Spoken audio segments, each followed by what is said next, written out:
para I really took up part of the Philippines with me. So, kung ano yung laman ng condo or apartment ko in the Philippines, most of them nadala ko. But one recommendation, do not expect that it will be handed to you.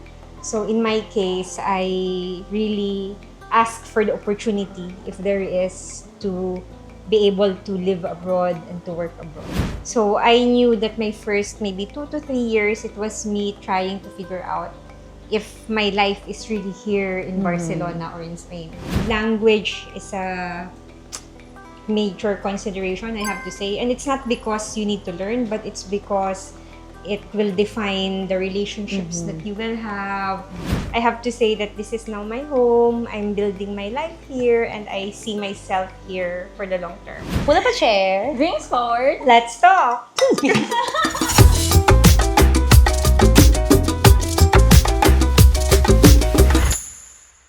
So for today's episode, meron kaming ginulo na bahay. And as you can see, our special guest, Eliza.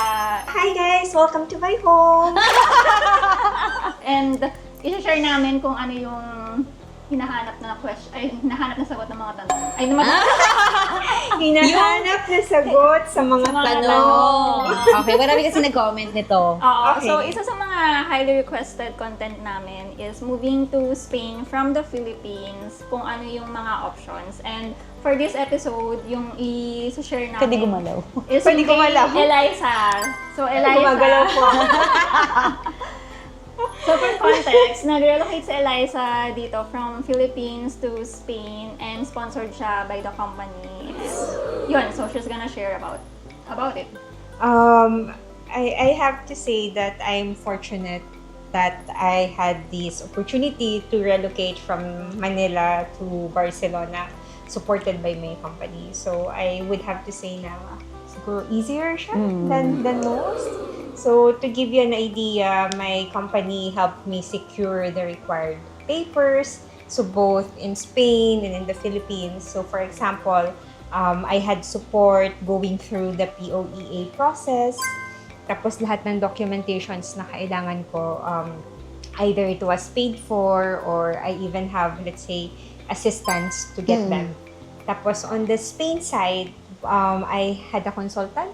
So siya yung tumulong sa akin to get my NIE initially. And then to open my bank accounts. She helped me find an apartment. So I really had the support I needed to move here. So I would have to say it's less painful. And then also, probably in another episode, you heard na we were joking about some of my furnitures coming from the Philippines, and it was because they gave me parang half a container, parang anything that I can put inside that container. Container ng? Container, freight? Plastic. Freight. Orokan. Freight containers. Okay, freight. Okay. So parang sagot talaga ng company mo, yung pag-relocate mo, Yes, and everything. kasama dun yung kung may gusto kang dalhin ng mga gamit. So to give you an idea, nadala ko yung bed that I'm Bed sleeping frame mo. in. Tapos yung guest bed. Dinala ko. Ano po kasi siya, frequent visitor. Yes. Yung yung Buffet dining table. tapos buffet table. Electric fan. Electric fan. Rice cooker. Bowls. Books, mga cubiertos ko, literally guys, plato, kutsara, tinidor. Talaga? Yes. Oh my God. So, Okay. Generous. Parang literally, I really took up part of the Philippines with me. So, kung ano yung laman ng condo or apartment ko in the Philippines, most of them nadala ko. Pati itong mga couch. Yung couch hindi nyo nakikita. Pero yung couch dito sa left, oo. Pero ito, Talaga? ano na to, dito na siya. Was it something na you had to negotiate or was it given Hindi. na as part of the It was relocation given. package? Oh, wow. Grabe. It was given. So, I was very fortunate to be supported in that way. Tapos, more than that, I have to say na yung mga papers, kasi ang dami kong naririnig na stories that it's difficult to even get an appointment, Tapos syempre, hindi naman ako native Spanish speaker, so being able to fill up the forms in a right way. So, parang lahat ng yon taken care of. The only thing I needed to do was show up during the appointment. So, sobrang naging smooth din yung process mo. Yeah.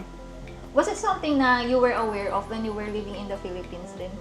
I have to say, oo, kasi hindi ako yung first na nag-move from our office in Manila to here. So parang internal transfer yung nangyari sa'yo. So, meron na akong ibang colleagues na nauna na sila, so I was able to ask them about, for example, very important, cost of living here.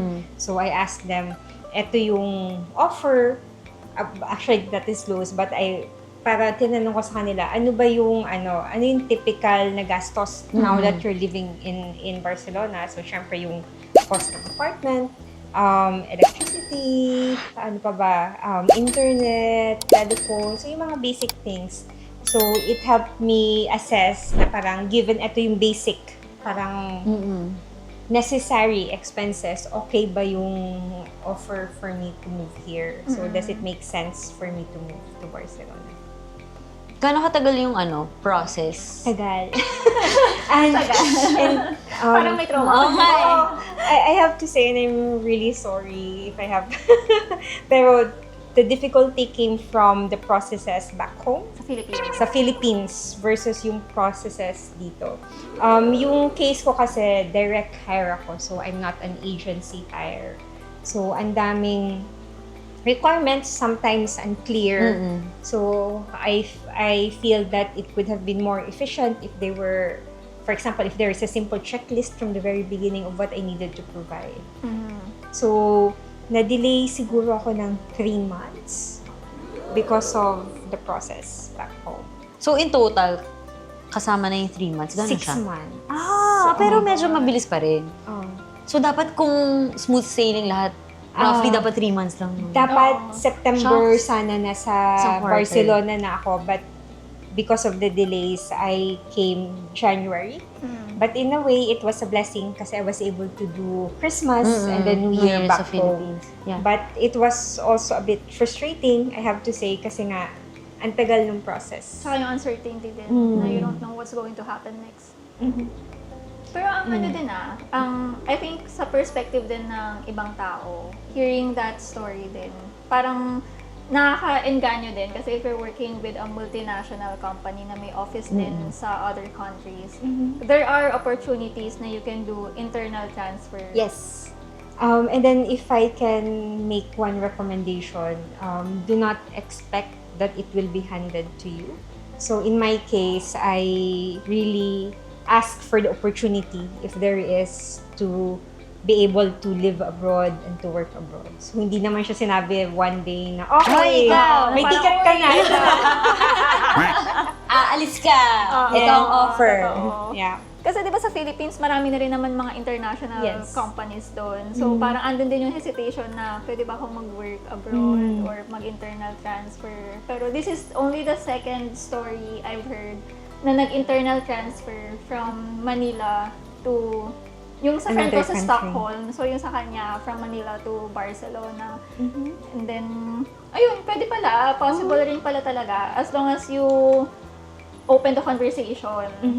Kasi nga, hindi naman yun yung parang, uy, magaling ka, lipat kita sa sige, ito na yung ticket mo. Ako may tanong ako, kasi may isang nag-comment na naalala ko. Nag-comment siya specifically dun sa old video mo.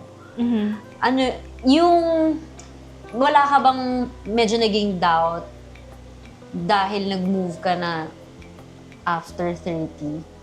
Kasi meron siya, tinanong niya specifically, di ba naalala mo yun? Nag-consult ako sa'yo kung pwede ko ba i-disclose yung age. Early or late 30s, moving abroad. So for me kasi, it was, I have to say it was time.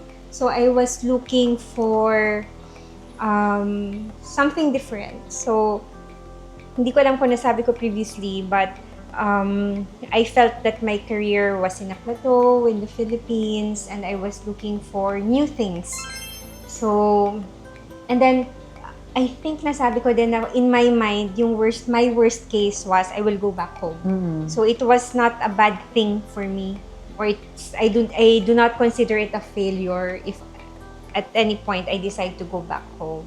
So I knew that my first maybe 2 to 3 years, it was me trying to figure out if my life is really here in Barcelona or in Spain. So, So, anong sagot po doon? After ngayon, several years? After 3 years.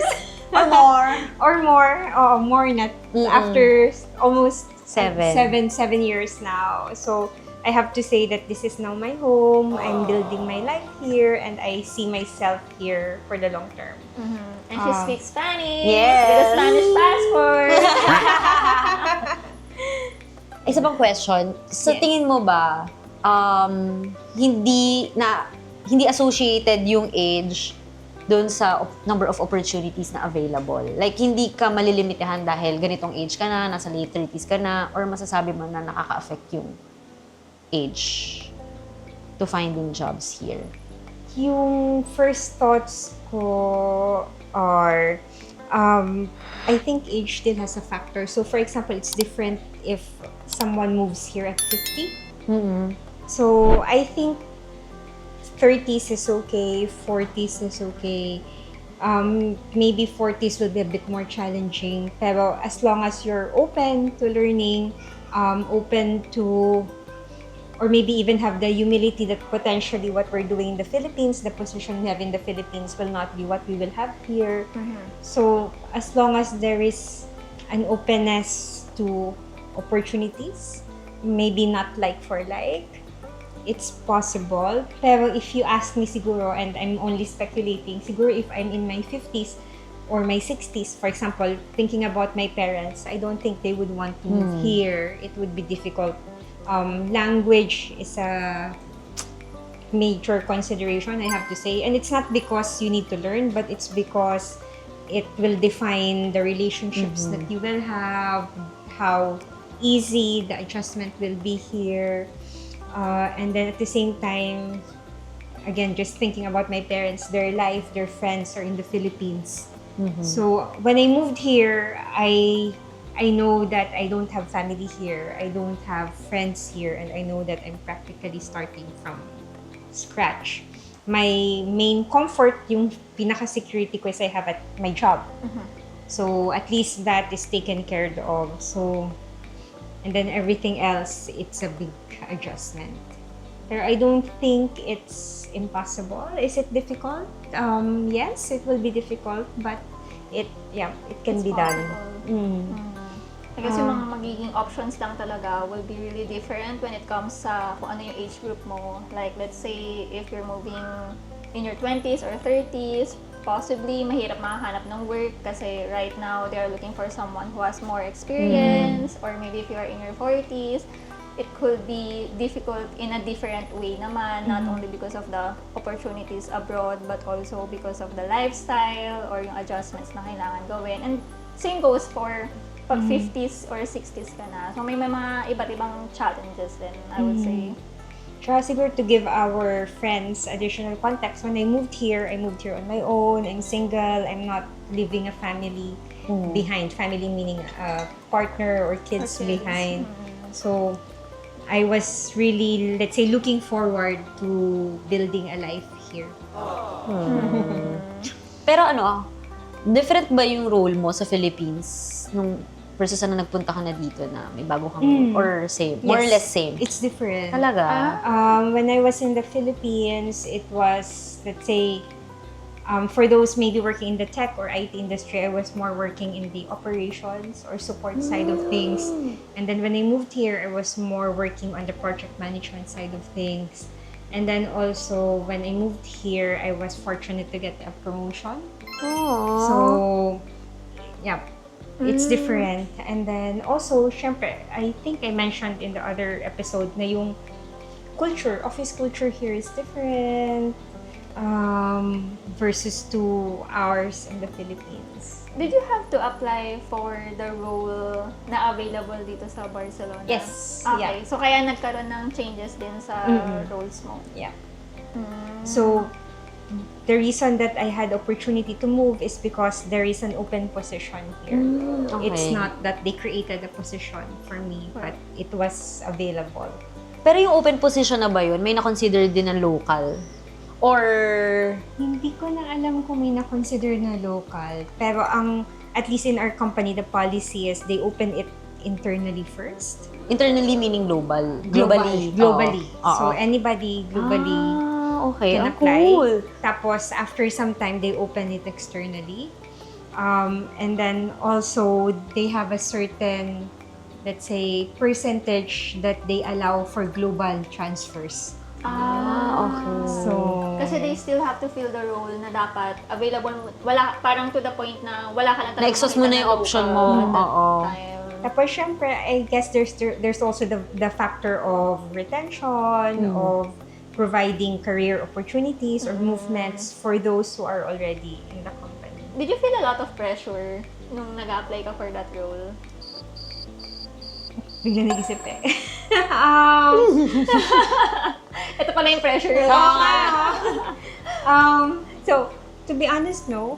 Yes, I love the confidence. So, I applied for it. I gave it, let's say, my best.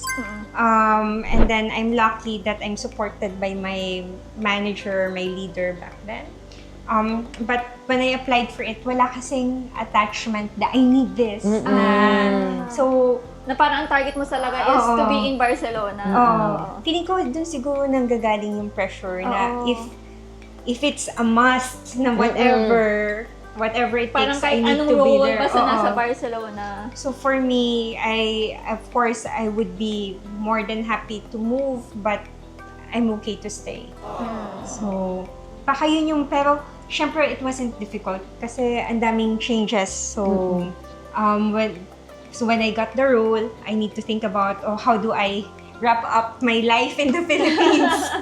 And then move, and then all of these things. Yeah. So for our final question, what will you share to our fellow Filipinos who are also looking into opportunities sa pag-move abroad? Lalo na andun yung isa sa mga hesitations nila na, can I still move kahit na I'm at this age? Or ano ba yung mga opportunities na meron sila given that they have been working for some time already in the Philippines? And to add na lang yung challenges and yung magiging advice mo sa kanila given those challenges.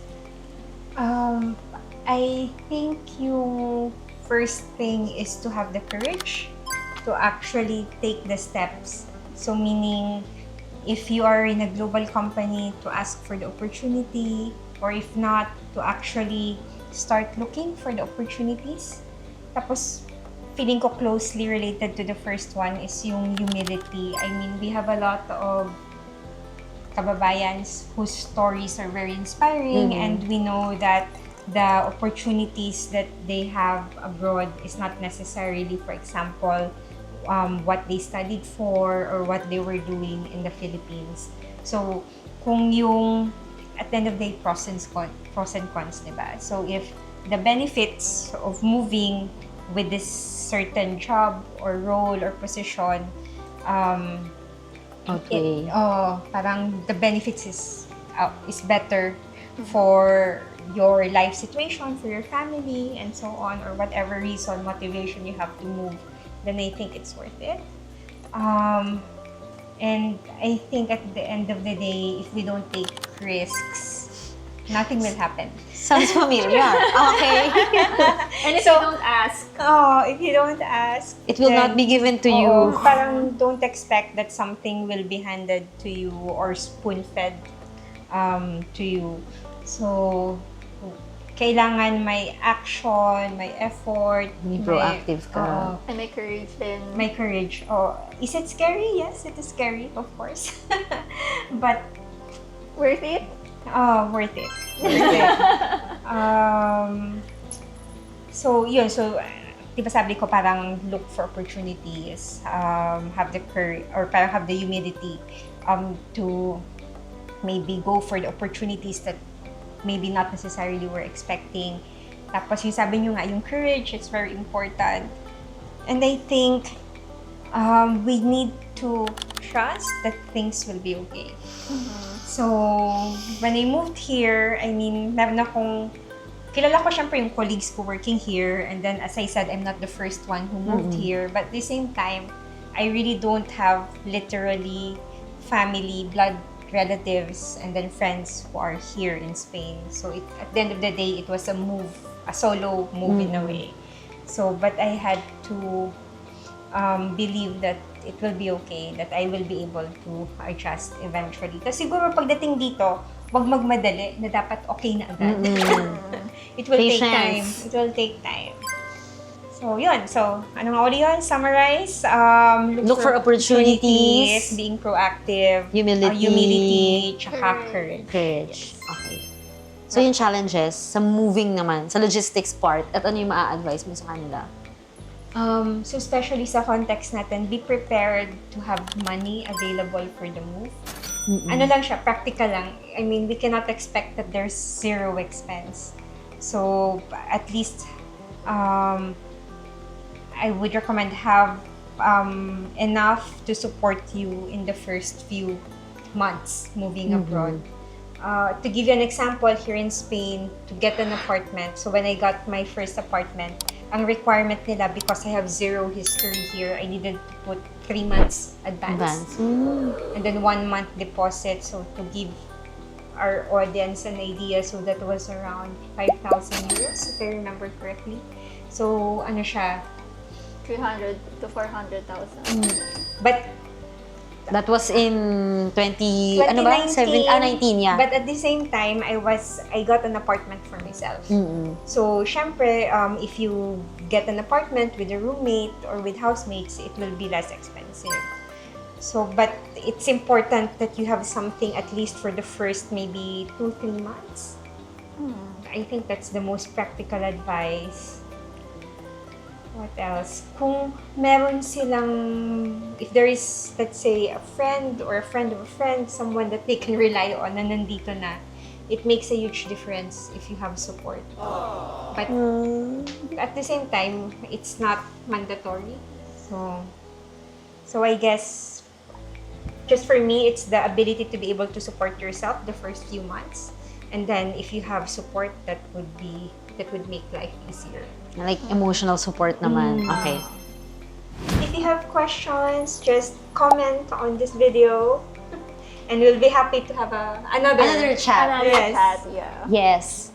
Okay. And that's it for today's episode. I know super bitin, but for the next upcoming episodes, we're going to dig deep about sa pag-relocate from the Philippines to Spain through companies as well. So don't forget to like, share, and subscribe sa Chika and Sangria. Bye!